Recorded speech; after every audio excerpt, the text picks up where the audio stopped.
शरद पवारांचा राष्ट्रवादी काँग्रेस पक्ष पुन्हा मूळ काँग्रेसमध्ये विलीन होणार का? हा प्रश्न बातमी ऐकून तुम्हाला साहजिकच पडला असेल, पण या बातमीच्या पलीकडे जाऊन एक असा पैलू आहे जो आपण या व्हिडिओमध्ये समजून घेणार आहोत. त्यामुळे शेवटपर्यंत बघा, कारण शेवटी तुम्हाला कळेल की पवारांना पचवणं काँग्रेसला किती महागात पडू शकतं. नमस्कार, मी पूजा आणि तुम्ही बघताय सत्य पे सत्ता. प्रश्न तुमचे, आवाज आमचा. काँग्रेसचे दिल्लीतील हायकमांड, नाना पाटोलेंची दिल्लीवारी, संजय राऊतांची ती गुगली आणि सुप्रिया सुळेंचा सावध पवित्रा, हे सगळं पाहून असं वाटतंय की 27 वर्षापूर्वीचा इतिहास पुन्हा एकदा स्वतःला रिपीट करतोय का? पण यावेळेस गेम वेगळा आहे, म्हणजे इतिहास रिव्हर्स रिपीट करतोय. काँग्रेस आपल्या पोटातून बाहेर पडलेल्या दोन पित्तूंना म्हणजेच राष्ट्रवादी काँग्रेस पक्ष आणि तृणमूल काँग्रेसला पुन्हा एकदा गिळायला निघालीये. आणि जर हे विलिनीकरण झालं तर शरद पवार साहेब हे राजकीय पचन कसं करतील? आणि हा विषय समजून घेण्यासाठी मग आपल्याला जावं लागतं ते 1999 मध्ये. तारीख होती 25 मे 1999. सोनिया गांधी यांचं विदेशी मूळ हा मुद्दा उचलून शरद पवार, PA संगमा आणि तारिक अनवर यांनी काँग्रेसमधून बाहेर पडून राष्ट्रवादीची स्थापना केली होती. त्यावेळी देशाचं वातावरण कसं होतं? भाजपाचा शायनिंगचा काळ थोडा थोडा सुरू होत होता. काँग्रेस हतबल झाली होती. पवार साहेबांना वाटत होतं की काँग्रेस आता संपलीये, आपल्याला स्वतःचा वेगळा रस्ता शोधावाच लागेल. पण त्यानंतर काय झालं? त्याच काँग्रेस सोबत त्यांनी आघाडी केली आणि जवळपास 15 वर्ष महाराष्ट्रात सत्ता उपभोगली.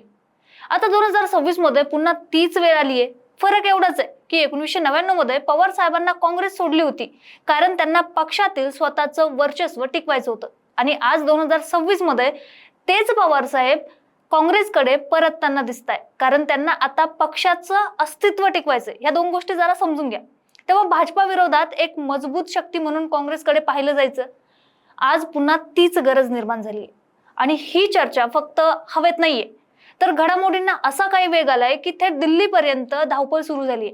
महाराष्ट्र काँग्रेसचे प्रदेशाध्यक्ष हर्षवर्धन सपकाळ दिल्लीला जाऊन आले आणि त्याच पाठोपाठ माजी प्रदेशाध्यक्ष नाना पाटोलेंनाही हायकमांडने तातडीने दिल्लीला बोलून घेतलं. विमानतळावर पत्रकारांनी गाठल्यावर नाना पाटोलेंनी जे बॉम्ब टाकलेत ना, त्यामुळे दिल्लीपासून गल्लीपर्यंत सगळ्यांच्या भवया उंचवल्यात. नाना पाटोले थेट म्हणतायत की विलिनीकरणाचा प्रस्ताव आधीच पवार साहेबांना दिला होता, फक्त निर्णय व्हायला वेळ लागला. इतकंच नाही तर भाजपाला रोखण्यासाठी फक्त पवार साहेब नाही तर ममता बॅनर्जींची तृणमूल काँग्रेस सुद्धा काँग्रेसमध्ये विलीन होण्याच्या मानसिकतेत आहे. पण जरा थांबा, पिक्चर मध्ये ट्विस्ट इथे संपत नाही. इकडे महाराष्ट्रामध्ये सुप्रिया सुळे म्हणतात की असा कोणताही प्रस्ताव आमच्याकडे आलेलाच नाहीये, तर जितेंद्र आव्हाड आणि रोहित पवार म्हणतात की जे काही ठरवायचं ते पवार साहेब ठरवतील. मग प्रश्न पडतो की नक्की खरं काय आणि खोटं काय? पडद्यामागे नक्की काय गेम प्लॅन सुरू आहे? पवार साहेब 27 वर्षानंतर घड्याळाची तुतारी झाली आणि आता तीच तुतारी हातात देणार का? 10 जून 1999 रोजी शरद पवारांनी राष्ट्रवादी काँग्रेस पक्ष NCP ची स्थापना केली. म्हणजे ज्या काँग्रेसमधून पवार साहेब बाहेर पडले त्याला आता 27 वर्ष पूर्ण झालीत. पण पक्ष काढल्यानंतर अवघ्या काही महिन्यातच महाराष्ट्रात निवडणुका झाल्या आणि कोणाला स्पष्ट बहुमत मिळालं नव्हतं. शेवटी ज्या काँग्रेस विरोधात बंड केलं होतं त्याच काँग्रेस सोबत पवारांनी आघाडी केली आणि पुढील 15 वर्ष हे सरकार महाराष्ट्रात राहिलं. तर केंद्रातही मनमोहन सिंग यांच्या सरकारमध्ये शरद पवार 10 वर्ष कृषी मंत्री होते. पण तरीही आता प्रश्न येतो की 27 वर्ष स्वतंत्र संसार थाटल्यानंतर अचानक घर वापसीची चर्चा का 2026 मध्ये इतकी का रंगली आहे? आणि आता याच्या मागे मग 3 मोठी कारण आहेत. पहिलं कारण म्हणजे भाजपचं प्रादेशिक पक्ष संपवण्याचं राजकारण. नाना पाटोलेंनी एअरपोर्टवर बोलताना थेट आरोप केला की भाजपा देशातील प्रादेशिक पक्षांना नामोहरम करते. शिवसेना आणि राष्ट्रवादीमध्ये झालेली फूट महाराष्ट्राने पाहिलीये.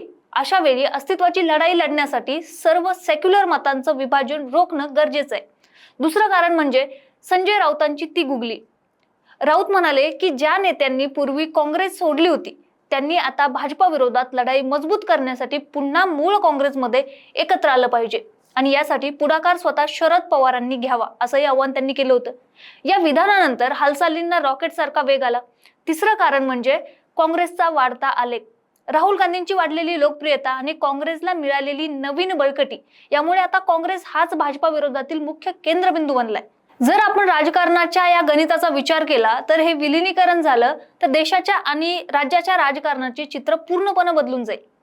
काँग्रेस राष्ट्रीय पातळीवर मुख्य विरोधी पक्ष असून अनेक राज्यात सत्तेत आहे. राष्ट्रवादी काँग्रेस म्हणजे शरदचंद्र पवार गटाचा पक्षाचा प्रमुख प्रभाव महाराष्ट्रात, विशेषतः पश्चिम महाराष्ट्रात आहे, जिथे त्यांची मराठा वोट बँक आणि सहकार क्षेत्रावर मोठी पकड आहे. दुसरीकडे तृणमूल काँग्रेस ही पश्चिम बंगालमधील भाजपाला रोखणारी मोठी शक्ती होती, पण तीही आता संपलीच आहे. जर हे पक्ष एकत्र आले तर मतांचं विभाजन म्हणजेच वोट स्प्लिटिंग पूर्णपणे थांबेल. महाराष्ट्रात महाविकास आघाडीमध्ये जागा वाटपावरून होणारी डोकेदुखी कायमची संपेल आणि एकाच हातचिन्हाखाली निवडणूक लढवली जाईल. तर भाजपासमोर हे सर्वात मोठं आव्हान उभं राहू शकतं. आता पाहूया यात फायदा कोणाचा आणि तोटा कोणाचा. कारण एक गोष्ट घटना जर घडतीये तर त्यात फायदा आणि तोटा दोन्ही गोष्टी बघितल्या जातात.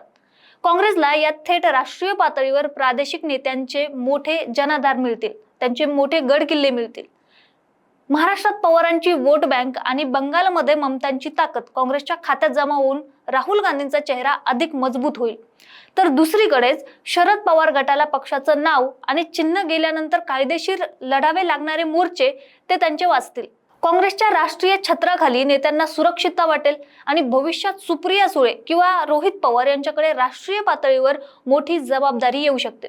पण आता सगळ्यात महत्त्वाचा मुद्दा आणि तो पैलू समजून घ्यायला हवा, जो आता विचार करा की दिल्लीत बसलेल्या काँग्रेस हायकमांडला वाटत असेल की सध्या शरद पवार अडचणीत आहेत, पक्षाचं नाव आणि चिन्ह दोन्ही गेलंय, वय झालंय, त्यामुळे त्यांना काँग्रेसमध्ये विलीन करून घेणं अगदी सोपं जाईल. काँग्रेस आपल्याच पोटातल्या या पित्तूला गिरायला तर निघालंय. पण मंडळी, शरद पवार म्हणजे काही नवखे राजकारणी नाहीयेत. ते भारतीय राजकारणातले असे चाणक्य मानले जातात ज्यांनी दिल्लीतल्या भल्या भल्यांना पाणी पाजलंय. काँग्रेस पवारांना गिरायला बघतंय खरं, पण पवार काँग्रेसला पचेल का हा महत्वाचा मुद्दा आहे. की पवारांना गिळण्याच्या नादात काँग्रेसच्या पोटात दुखायला लागेल, आता हा सर्वात मोठा प्रश्न उभा राहतोय. कारण इतिहास साक्षी आहे, शरद पवार जेव्हा जेव्हा काँग्रेसमध्ये राहिले तेव्हा तेव्हा दिल्लीच्या हायकमांडची झोप उडालेली होती. 1991 मध्ये राजीव गांधी यांच्या निधनानंतर पंतप्रधान पदाच्या शर्यतीत पवार थेट दिल्लीला आव्हान देत होते.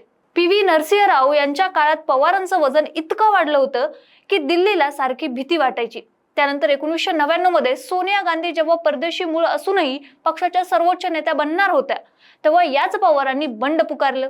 म्हणजेच पवार जेव्हा जेव्हा काँग्रेसमध्ये असतात तेव्हा तेव्हा ते कधीही दुय्यम भूमिका स्वीकारत नाहीत. ते स्वतः सत्तेचं केंद्र बनतात. आता जर 2026 मध्ये हे विलिनीकरण झालं तर काय होईल?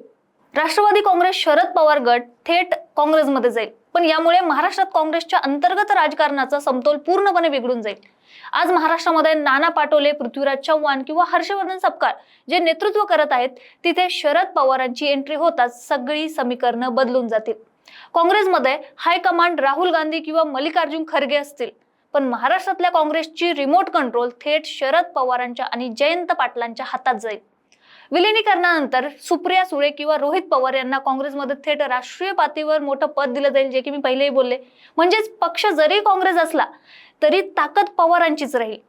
सर्वात मोठी भीती दिल्लीला हीच असणार आहे की पवारांना पक्षात घेतल्यावर ते काँग्रेस मजबूत करतील की काँग्रेसच्याच जुन्या नेत्यांना साईडलाईन करून पक्षावर स्वतःचा ताबा मिळवतील. तर शरद पवार जे सहजासहजी शरणागती पत्करणारे नेते नाहीयेत. जर ते विलिनीकरणाचा निर्णय घेत असतील तर त्यामागे त्यांचा 100% असा काहीतरी प्लॅन असेल जो सध्या दिल्लीतल्या हायकमांडलाही समजलेला नसेल. पवार काँग्रेसमध्ये जाऊन स्वतः पचून जातील अशी शक्यता शून्य वाटते. उलट ते काँग्रेसलाच आपल्या रंगात रंगवून टाकतील, हीच दिल्लीची खरी डोकेदुखी ठरणार आहे. तर मंडळी, पडद्यामागची खरी स्टोरी अशी आहे की भाजपा विरोधात एक मॅसिव्ह फ्रंट बनवण्याची रणनीती दिल्लीत शिजते. नाना पाटोलेंचं विधान हे आगामी मोठ्या राजकीय भूकंपाचे संकेत असू शकतात. पण शरद पवार सहजासहजी हे आपले पत्ते खोलत नाहीत. ते जोपर्यंत स्वतःहून अधिकृत घोषणा करत नाहीत तोपर्यंत राजकारणात काहीही घडू शकतं. सध्या तरी राष्ट्रवादीचे कार्यकर्ते थेट वेट अँड वॉचच्या भूमिकेत दिसत आहेत आणि काँग्रेस हायकमांड मात्र पूर्ण तयारीत दिसतंय. माझा प्रश्न तुम्हाला आहे की शरद पवारांसारखा राजकारणातला वाघ जो स्वतः पक्ष चालवतो, तो पुन्हा एकदा काँग्रेसच्या जुन्या घराण्यात जाऊन पित्तू किंवा बछडा म्हणून राहणार का? की पुन्हा एकदा काहीतरी धडाकेबाज राजकीय भूकंप घडून काँग्रेसचाच गेम करणार? ते कमेंटमध्ये नक्की सांगा आणि अशाच विश्लेषणासाठी बघत राहा सत्य पे सत्ता. प्रश्न तुमचे, आवाज आमचा. लग्न ठरलंय ना तुझं? आणि हे काय? अगं, मला पीसीओडीचा त्रास आहे. कधीतरी हे सासरी कळेलच ना. मग त्याच्यामुळे मुलं होण्यात अडचण येते ना. हे एकतर पीसीओडी इतका गंभीर आजार नाहीच आहे आणि त्यावर सोपा उपाय आहे. आपल्या ईशाला लग्नाआधी असाच त्रास होता. तिने डॉक्टर चाटेज होमिओपॅथी क्लिनिक मध्ये उपचार घेतले आणि तिला आता 2 मुलं आहेत. डॉक्टर चाटेज होमिओपॅथी क्लिनिक, साइड इफेक्ट नसलेला होमिओपॅथीचा नैसर्गिक उपचार. 9545727107